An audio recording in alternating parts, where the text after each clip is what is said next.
Leading the charge here is Miss Dominica Van Coten. She's the Chief Cadastral Surveyor of BLM. Next is Tim Varner, IT Specialist for BLM in, are you really in Alaska right now? Yes, I am. Mm-hmm. Ah, very good, very good. Just outside of Anchorage. Ah, all right. The sun's just coming up. Thank you very much. Oh my goodness. Next up is Chris McDonald, Dataset Project Program Manager based out of Salt Lake City. Nathan Price, Chief Land Surveyor with the USDA Forest Service. And Nancy Blyer, Geospatial Community of Practice Lead as well. So I think that's everyone. This is Nancy Blyer. I'm doing a sound check. My video doesn't seem to be working very well. Is that, you can hear me though, right? We can hear you loud and clear. That's Perfect. good. How about you, Chris? We got you there? I hope so. Yes, there he is. And Nathan, we got you? Can you hear me okay? Yes, yes, hear you just fine. So we've got, I think this will be a great opportunity to put faces with names and the program itself. So we're looking forward to hearing from a little bit from all of you. So I guess with that, Tim, Dominica, who's going to take the lead here? If we're first, we can get started, I think. We're doing multiple agency updates during this time, I think. So our session is 15 minutes. And are you able to hear me okay? I'm sort of worried about my connection. No, can hear you loud and clear. Okay, great. So we have a presentation that Tim has up on his screen. And we were gonna just start out. You've already introduced Tim and Chris. They're helping today with the presentation. And just to introduce BLM quickly, BLM is a multiple use management agency. We manage approximately 245 million acres of land, primarily in the West, and 700 million acres of subsurface estate all across the nation. Our mission is to sustain the health, diversity, and productivity of America's public lands for the use of current and future generations. And through our programs, we accomplish this through the programs. We have lots of different programs: National Conservation Lands, Fluid and Solid Minerals, Wild Horse and Burrow. And Chris and Tim and I are with you today from the Lands, Realty, and Cadastral Survey programs. And our agenda today. Are you seeing my correct screen, everybody? Dominica, are you seeing the Yes, we presentation? are. Yes. And we're ready to move to the next one. To the agenda. We're going to go through, I'm going to start and give a little bit of background about our national data sets. We want to highlight one of our new projects, our mineral and land record system, and specifically how we're using the PLSS data to map from legal descriptions within our tabular data systems. And Tim is going to highlight that, but we're going to start with a little background about the authorities for these data layers and a quick history of how we got started creating the PLSS data. So you can see the agenda there. So I'm going to just jump right in. So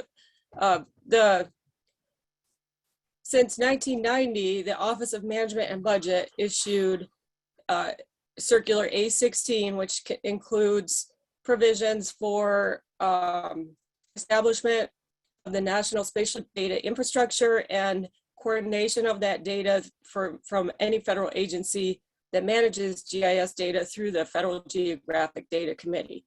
So since that time, we have, or the appendix to A16 is where I wanted to go next, is includes specific agency responsibilities for certain data sets within this national data infrastructure. And BLM is responsible for 3 of those data sets. The first one, the Public Land Survey System, PLSS data, is the one we're going to talk about today mostly. We also maintain the Surface Management Agency data layer, and we have the GLO record system that includes images of patents from all of the land title records that have been issued first from the GLO and then from the BLM. So we can go to the next one, Tim. Recently, in 2018, Congress passed the National Geospatial Data Act and made some changes to the provisions in the A16 bulletin, but also put into law many of the things that are in that program. So we are working still through the Federal Geographic Data Committee on the implementation of the provisions of that act, but it still includes data organized in different themes. There's still an emphasis on using data standards for data so that it can be shared easily between not only agencies, but also with the public, and then publication of that data on the Geo platform. So about the same time, in the late 80s, early 90s, BLM began collecting coordinate data from our survey plats. It was originally called the GCB, Geographic Coordinate Database data, and then through modernization of technology and also standards and just the needs for using the data, we have transitioned into what we call the PLSS data set, which is hosted in a GIS platform. It was about 10 years ago that we first published the full set of PLSS data for all of the PLSS states. We continue to try to improve the accuracy and usability of that data even to date, but that accomplishment of having some data available for all states really enhanced how the data was being used, not just internally, but also externally. And that was really the starting point for us to be able to look at using the data set for large scale mapping efforts of our own. And we know that the public and other users are also using the data on a regular basis. Chris knows that very well as he's the data set manager. So, so that's a little history. Chris, did I miss anything? Anything you want to add about PLSS data before we start talking about MLRS? I think you covered it very well, and Nancy made some very good points in her presentation about collecting or mining the data, hosting it, and then you never know where it's going to end up, and having that forethought and connections with people to making sure that it's out there and being used properly and available. Great, thank you, Chris. So now we'll transition and start talking specifically about the MLRS project, or the Mineral and Land Record System. And this is a modernization for BLM. We are taking several of our legacy land record systems, including LR 2000, the Alaska Land Information System. We're also trying to create master title plats digitally with this system. And so we're very excited about it. It's sort of the next big step for us to be able to look at a future of moving into a fully digital land record system. And part of this project is to include geospatial capabilities where all parcels can be seen real time on the map based on the current case data. So this is our timeline. We have already launched one module. The development process is happening in modules using a full agile process. So we launched mining claims last January. We are well on our way and really excited to be getting ready to launch our fluid minerals and geothermal energy coming in early 2022. And then we're also already working on our rights of way billing, and then we'll move into remaining disposals, etc. Then we'll migrate all of the Alaska data, and then we'll move into the fully digital National Land Status Database that will produce our next generation MTPs. And now I'm going to turn it over to Tim, and he's going to go into more detail about how we're using that PLSS coordinate data that we've collected in the MLRS project to map these parcels for the first time in history, really. Thank you, Dominica. As Dominica has shown, we have really discussed our data migration path for migrating our information from our current LR2000 land record system. We are not yet ready to start migrating land information from our Alaska Land Information System. However, with this early module, as Dominica pointed out, we've begun a process where we migrate over 4 million mining claim case records to the Mineral Land Record System. We're currently migrating, in a process to migrate over 400,000 fluid and geothermal cases. We're also working on validation planning for our next module, as Dominica pointed out, for our right-of-way cases and our billing cases. What we'll talk about here during this geospatial data migration is really the process we went through to really pair up our land descriptions from our land record system with the CAD NSDI, leveraging the CAD NSDI to develop our geospatial representations. As we see on the screen here, we've got a little bit of a map feature or web map view that you can currently leverage within the MLRS Mineral Land Record System. These geometries are predominantly based on our PLSS CAD NSDI. We're leveraging that information. That information is produced and stored nationally, and it's maintained. We have an update quarterly, although most states are able to participate in a quarterly update. Some are not quite as often or as current as others. But we migrated 3.5 million closed mining claims and 0.5 million active mining claims into the Mineral Land Record System, where we created these geometries on the fly, as you see there on the screen, for these 4 million mining claims. States may also upload their digitized location in place of these nominal legal descriptions that are described in the location diagrams. Currently, we're migrating these 400,000 authorized and closed fluid and geothermal cases. And again, these geometries will be created on the fly for those records. We also are able to leverage some additional GIS information within our case recordation system, and that's really exciting. We're introducing GIS, or geospatial representations, for the first time for both our internal and external customers. There you see on the screen the ability to leverage any existing patent information, any existing survey information, our land status records, our control documents, index, and any track books if they exist for that location. On this slide, we're demonstrating what we've done for the 4 million active and closed mining claim records. We're really translating these legal descriptions as stored in our LR2000 system.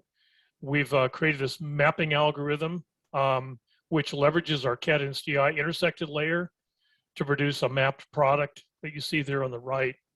The two key components are really based on standard-based mapping, right?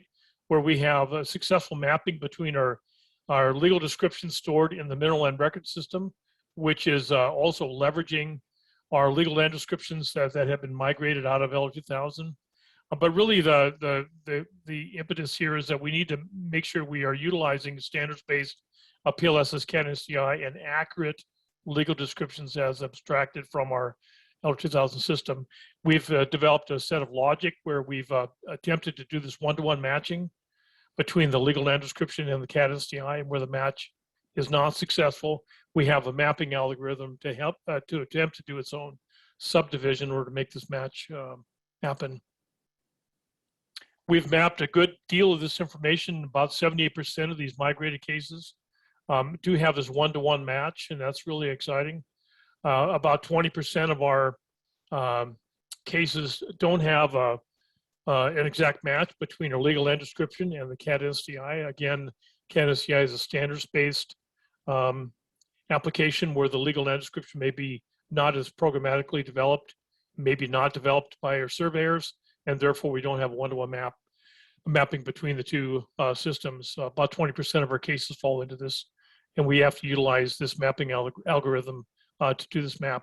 About 2% of our cases don't map, therefore we try to roll up to the section, and in places like eastern states where we don't have a robust PLSS or CAD NSDI, we have to rely on county information in order to get us our cases to map at least to the county level. This is a process we go through where the standards-based mapping doesn't produce a one-to-one map. This is a typical or general flow chart for that process, where the adjudicator would review the information that may or may not have mapped 100% successfully. They review that case land within the MLRS application. They can see the information, the GIS information alongside of the legal information stored in the case.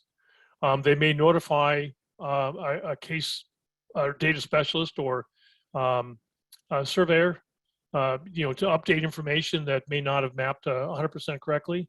Any improvements to the CAD NSDI or improvements to legal descriptions may be updated then. Notify the data specialist would notify the case adjudicator when the information has been updated. We may also follow this process where we would like to replace information because we have either digitized or surveyed locations where we want to ingest that information rather than using the legal land description as the foundation for the GIS representation. And I think at that point, we'll take any questions if anybody has any for us. We'll just point out a few things that if you'd like to get in touch with us, you can contact us through this address, BLM_MLRS@blm.gov, and include GIS in the subject line. And I don't know, Tim, if you wanted to do, Tim Birch, if you wanted to do questions now, or should we do the other presentations and hold the questions till the end? Well, why don't you go ahead and do the other presentations? Nothing's came in just yet, but I think at the end it's going to generate some more questions. So yeah, go ahead and continue on, please. Okay, I think I'm not sure who we want to pass it to. Nathan, do you want to give your updates next from Forest Service? Yes, that's fine. Hello, everyone, and glad to be here today.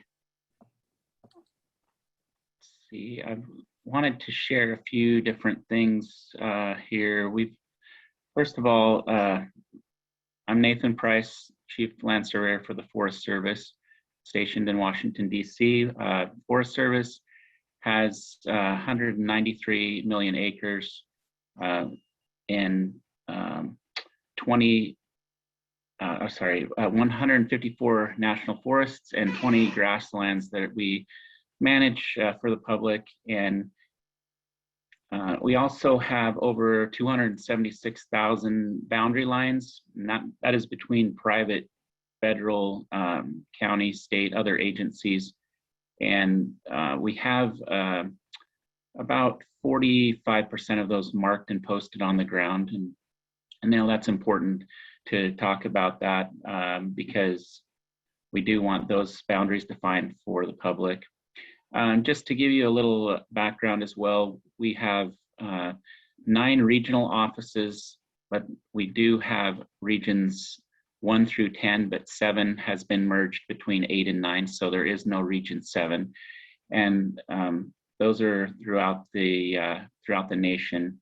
We have regional surveyors at those locations, and we also have GIS specialists and program managers there. Today, I wanted to share something that we have, and I'm hopeful that it would be useful to everyone here. I'm going to attempt to share a file from my computer that is, let's see if I can get this.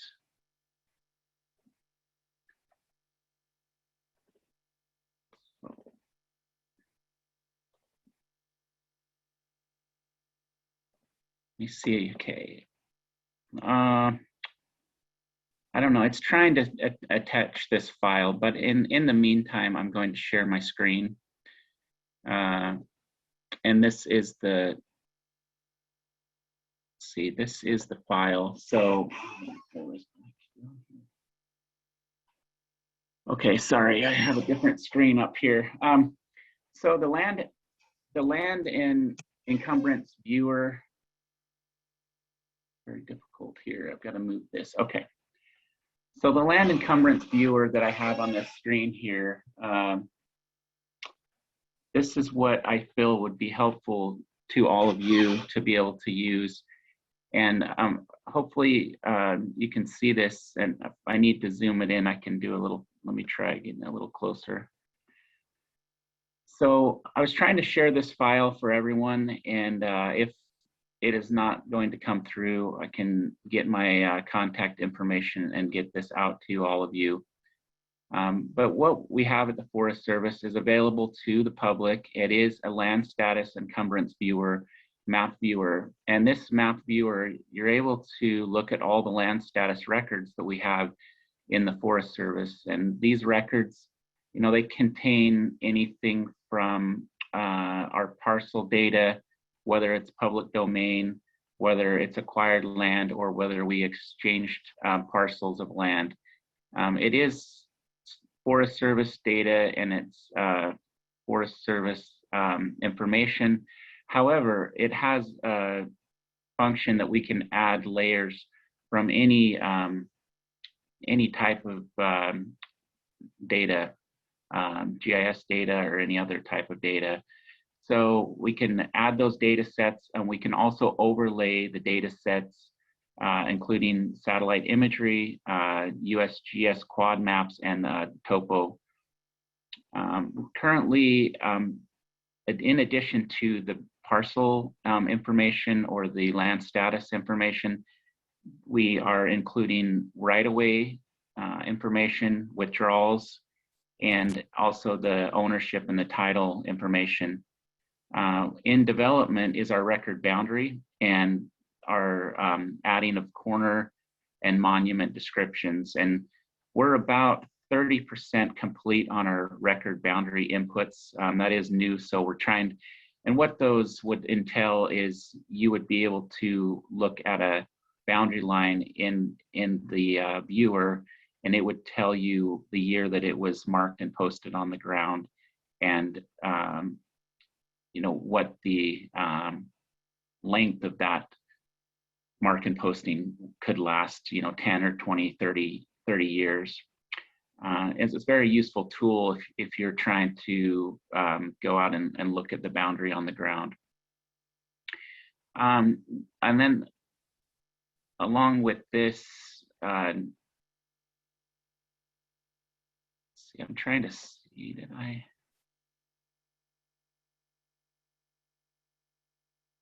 Trying to find out if, can you still see the screen here? All we're seeing is a U.S. Forest Service symbol on a green Okay, background. let me, how do I get, sorry, I'm not, this isn't my proficient one here, Zoom. I'm used to our, here, let's see if I can go back here. Okay. No, that's not it. All right, let's try this. Okay, how about this screen here? Can you see the ALP and status encumbrance viewer? We still see a Forest Service sign. Yeah, nothing yet. Oh, okay, let me stop that here. Oh, that was, okay, sorry, that was up there. And let's see. Okay, so this screen is the actual viewer. Bingo. Yep, thank you. Thank you for letting me know that, Tim. So I'm talking and just showing the forest shield there. So this is what you will see when you get into the ALP encumbrance, ALP land status and encumbrance viewer. And so at the green, you can see is the parcels that we have for the National Forest. And you can zoom in. Let me see if I can get in here. It might take a while to load this, but as it's loading up to get in a little bit further into a parcel, over here you can add data. There's a plus symbol here to add the data, and that would be, let me move my thing here. I mean, there's world imagery, NAPE imagery. You can search for BLM ownership, USGS ownership. There's a bunch of different data sets that we have, and you can import those in, and it's a very useful tool to have. So I think it's just taking a little bit too long to load. I'm hoping that, oh, here we go. Let's see, so. And you can see, I mean, I've got the township range and section turned on. The congressional district, the Gunnison National Forest is here. You can see those different layers, but over here under the layers tab, you can turn on many different layers. There's different, you know, monuments, survey events, corner identifier. There's a lot of different options, mineral claims, withdrawals, all those things are there as well. So I think that is what I wanted to share on the ALP land status and encumbrance viewer. I think it's very useful to everyone that's looking to look at maybe some Forest Service parcels or land, or you have a project bordering near this, near the land. And let's see here also.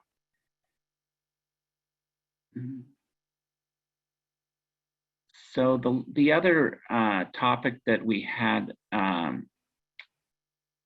is a FS Geodata Clearinghouse. We have downloadable data for the data sets that are dealing with almost anything that Forest Service has, maybe recreation. We have a trails data set. We have other types of data sets, and in the clearinghouse, we have data sets that are specific to boundaries as well. And that's all available for everyone to use. And then the, I guess the last update that I'd like to share is we have an official Wilderness and Wild and Scenic River FS Geodata Clearinghouse. And I've had quite a few members of the public and even county employees reach out to me and ask about the data sets for these wilderness and the maps and even the legal descriptions. And we have all of this in a public website that can be accessed, and it's quite nice. You don't have to you don't have to call us and ask us to give you a map or to send you a file. You can just go on there and access it right from the internet. So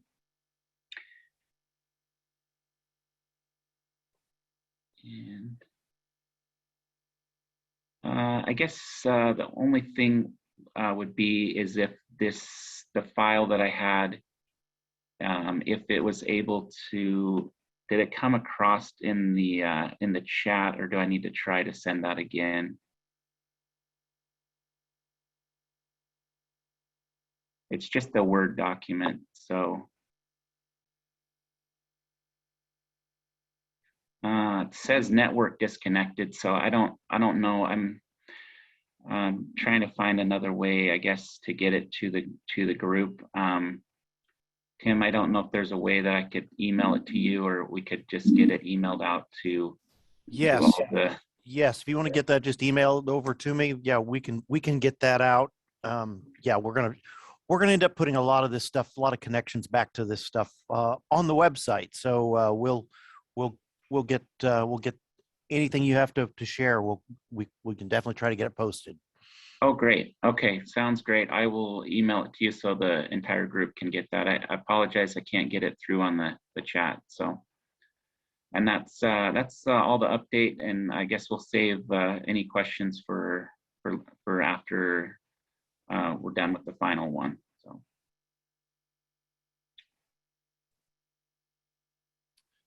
Very good. Nancy, are you the next one up? I believe so.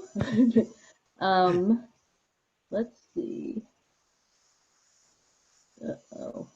I'm trying to share my screen. Oh, entire screen.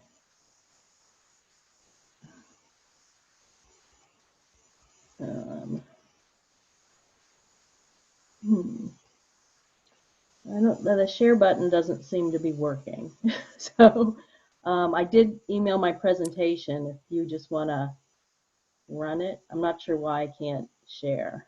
You did. One moment, please. I will grab that. And That would be really great. So you haven't had any problems except for the federal folks are having problems with Zoom, right? no, I wouldn't go that far, but we all have our challenges, obviously. Let's Yeah. see. Just save this real quick.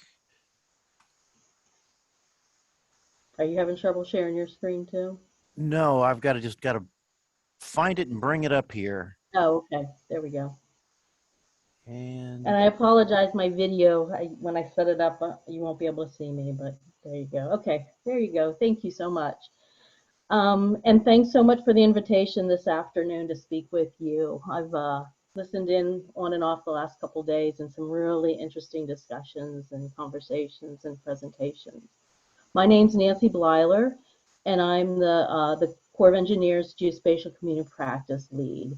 And usually the next question I get, next slide please, is what is the geospatial community practice in the Corps of Engineers?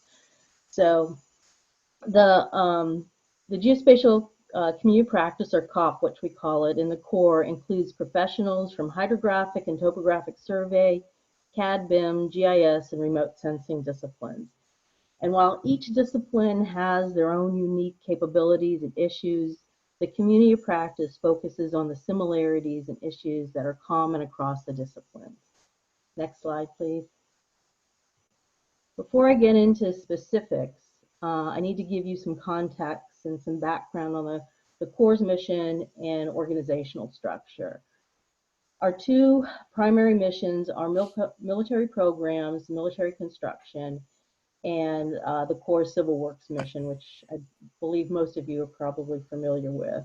This is the navigation, making sure navigation channels are open, flood control, dams, levees, recreation sites, managing those sites across the Corps. In addition to our mill programs and civil works missions, we also have a large real estate mission. We manage the real estate for not just our civil works projects, but the Army and Air Force installations. So we have a very diverse mission space that relies heavily on geospatial technologies. Next slide, please.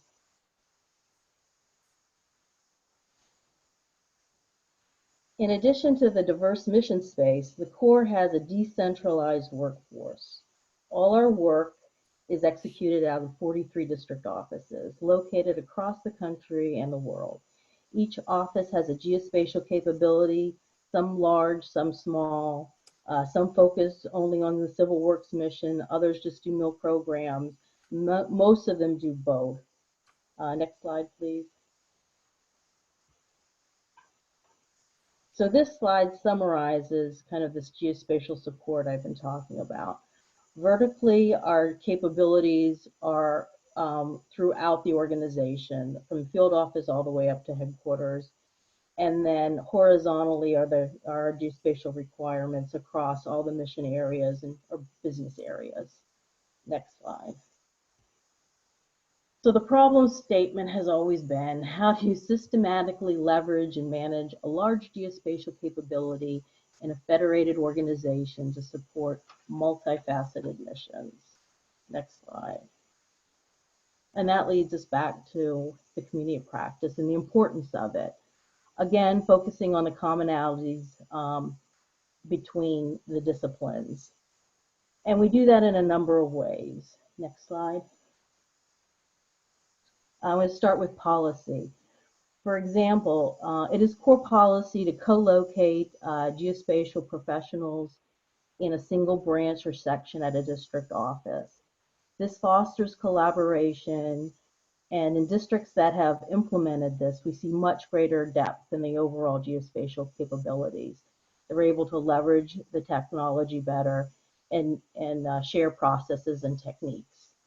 Next slide. Oh no, stay here. we have, that's fine, yeah. We have a number of policy documents not only do we have, not only do we make sure that they dovetail across disciplines, but we are actively combining them. Every time we update policy documents, we add more language to integrate the disciplines, again, focusing on the commonalities across the technologies being used. Next slide. Because of the decentralized geospatial execution, the core relies heavily on data standards. This enables the data sets to be easily combined across the district offices.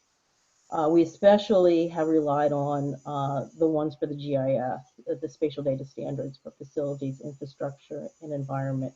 These are our long-standing GIS data standards. They're over 20 years old, and they've served us well. Next slide. In fact, earlier this week, we kicked off a long-term initiative to better align the data standards that each discipline is using. We've looked at this before, and we know it's hard, but we also know, we realize we really need to do this, and it's necessary to help to improve the workflow across the community practice and across the district offices. So we'll be looking at these different data standards that are associated with each of the different technologies and hoping to better align them as we implement them. Next slide. Finally, I'd like to highlight a couple of our data sets that are worked across disciplines. And to me, this is really where the rubber meets the road. The eHydro program converts district hydrographic survey data into a consistent, cohesive GIS data set. We do this so it is more accessible and easy to use by numerous core applications, but also easily accessible to our federal partners and state and local governments. Next slide. We manage our real estate GIS data through the Army military land tracts and Civil Works land data migration efforts, which initially focused on creating GIS data sets from hard copy land parcel maps. As we move into this maintenance mode for these data sets, we are putting workflows in place to update the GIS data with boundary surveys as they are performed to support real estate actions, improving the data quality over time. Next slide. Our database of geodetic control, USmart, is being modernized. We are making it easier to use for surveying professionals in-house and our contract surveyors, and yes, making it more interoperable with GIS systems to better plan, manage, and execute surveys. And I think I have another slide on this next one, please. We're hoping to have it out in March and have a lot of data and information in there. And the final slide. So these data sets, as well as others, can be accessed through the USACE open data site. So I'll leave it at that and answer any questions if there are any.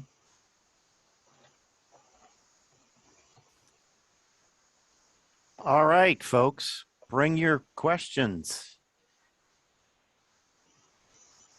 I'll just have to say right away, Nancy, that I'm blown away at the amount of information that you have to have your, I mean, the Army Corps has to have their heads wrapped around. I mean, that's a tremendous undertaking, and kudos for doing everything you are doing to make it a concise, as good, as robust as a system as you can get it, and still make it manageable. I always, yeah, the one slide that I showed with all the mission areas, I always say, if you do geospatial technologies and you get hired by the Corps, you're like a kid in a candy store. Every day you're working on a different type of GIS application. That's why we have really good retention rates, because the mission is so diverse and it's just very challenging. Nice. Question there is is the Army Corps data only available internally and to contractors working for the Army Corps, or to everyone? Yeah, so on the open data site, which you still have up, all our data, if it's accessible, if it's, if it's open to if it's available to the public, we publish it through here. It's just an easy way for us to get it out. Not all our data is, but we try to make as much as possible. Going back to the first speakers, the A16, definitely, that's something we want to make sure is we get as much data out as possible. So the Civil Works land data migration data set was just actually, we went through the process and released that just this month. For some reason, the Army one, there was no issues with it. We could release the Army installation data, but our Civil Works land data, I'm not sure why, but there were issues with that, but we worked through them, and now that's out on the public website. Very good. So no Area 51 data is available is what you're saying. I don't know about, I have not checked that. Well, very good. Any other questions from the peanut gallery? I know we've got some, and this actually can go back to the entire presentation by all of the attendees for this session. If anybody has anything to ask, Well, Tim, inquire, go ahead. Yes. so since you mentioned the peanut gallery, I expect you were referring directly to me.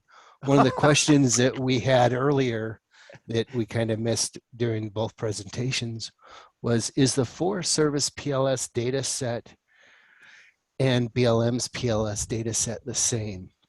And I would say we are currently working on better ways to share that data back and forth. Some regions and state offices are doing that very well, and other states have areas of improving, but Forest Service has recently reached out to us about getting the information to and from each other and getting our two systems to talk. So that is currently underway. Very good. And yes, you're right. I believe Miss Von Meyer asked that question. So there she goes again. She's always thinking. Holy cow. Let's see. Does all federal government agencies share NGS control? I can speak to that a little bit for the core. That the USmart system is linked to NGS, and we share data, seamlessly through that. So, and I think I have to go back and look at this. It's on the slide there. I think BLM uses that system as well. Yes, we try to incorporate that into our PLS data set.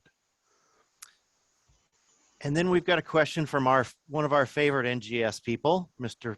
Galen. How do you think your current efforts will help your agency transition to the modernized NSRS when it's released? And is this something you considered while the recent modernization efforts that were mentioned? From the core, I'll take that.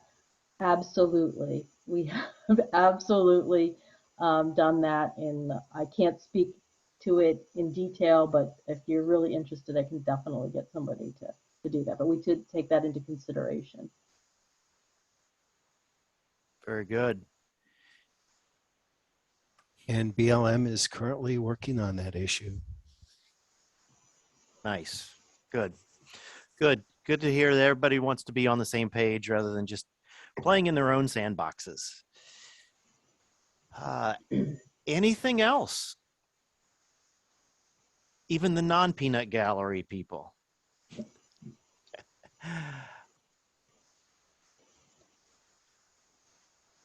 All right. There was something I was going to ask earlier, and then I, of course, saw something shiny, and I've now forgotten what it was. Oh, here's another one came in. Is there any federal initiative to remonument PLSS corners?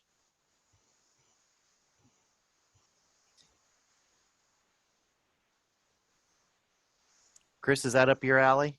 Chris, did you want to take that one? Thanks, Dominica. we are constantly doing surveys, but that would be a huge undertaking. And you have to remember that BLM does federal interest lands, and we draw the line there. We can't cross that line into the private sector or private land. So yeah, I would have to say we are working on what we can. And there are some things that we cannot get involved with and will not get involved with, but we can and do help support those missions all the time. We just got a request for a letter of endorsement for a county doing that. Sure, very good. Glenn O'Grady asks, how do you see your agency's preparedness to respond to current legislative proposals? Oh yeah, hey, this is Nathan. I'll respond a little bit to that one. The Forest Service, we've heard of the infrastructure bill, and it's going to provide a lot of funding for us, especially in the areas of hazardous fuel mitigation. And when it comes to hazardous fuels mitigation, the boundaries need to be marked and posted in, and the survey need to be complete, because we need to know that we're removing trees and doing that mitigation on federal land.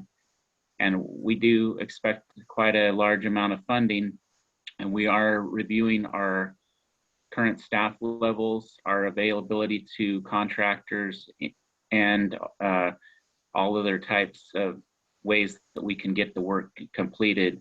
And we are hiring and trying to beef up some of that staff areas, now, and then look at other ways that we can do the work, because that funding will be, we're planning on that funding coming through. So.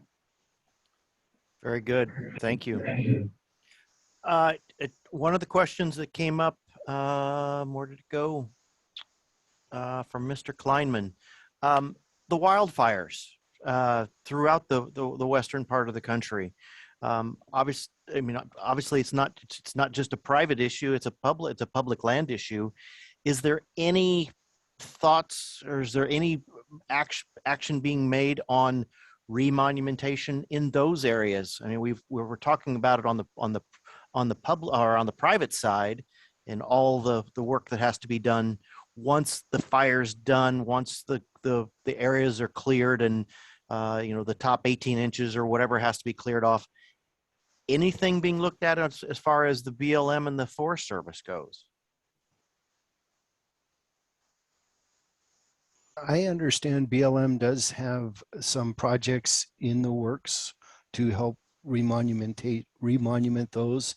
And I believe we also have agreements with Forest Service to help them out on some of their boundary issues after the fires. And we have some standard stipulations that go into some of the rehabilitation efforts to try to ensure that the ground disturbing activities that might happen from fire restabilization are, that they care for the monuments that are in that area too. So several states have some policy on that. Nice. Okay. Yeah, Tim, this is Nathan too. I'd just like to share that we have extensive fires throughout the western states this year, and our staff of boundary management staff, they've been putting reports together for all of our leadership to see what areas were burned, how much boundary lines are affected, what it will take cost-wise to put those back in the ground. And we also have a BEAR program, and that funds it funds the posts that are burned, signs, and also monuments that are burned during the fire. And it covers some of the costs of our crews to get out there to do the work. So we are looking at all of those. It was quite an extensive year for fires. Yes, and we'd be amiss if we didn't if you pass that along to the colleagues, and just to give a shout out to all of those responders that worked on those in those areas, throwing themselves into harm's way. That was that, and I know some of that obviously is still going on in smaller scales, but we can't thank them enough for being out there fighting that fighting that battle. It seems like it's kind of been a never-ending thing. Well, I think we're pretty well caught up. Any last, I tell you what, Dominica, do you have any last parting words to offer up, or any of the other panelists? Thank you again for your participation. This has been very enlightening for me on the private side to hear what's going on the public. I don't have any parting words. There was a question about the FLAIR Act, and the Department of Interior provided testimony at a recent hearing for that. So the position of the department is in that testimony that can be found on congress.gov. Very good. Thank you for inviting us, and thank you for everyone for attending, and for if you need any information, you can always reach out to any of us and we'll try to help you. That sounds good. Any other panelists? Any other parting words of wisdom? Just thanks. Yeah, again, thanks for inviting the Forest Service there. And yeah, same as Dominica, feel free to reach out, and we'll be more than happy to help in any way that we can. Thank you. Very good. All right. Well, if nothing more said, well, let's take another small break. We'll come back at the top of the hour, and we'll hear what's going on with GIS and BIM in the UK. And I think we'll be very, very interested in hearing that myself. So we'll see you back here in about 6 or 7 minutes. Thanks.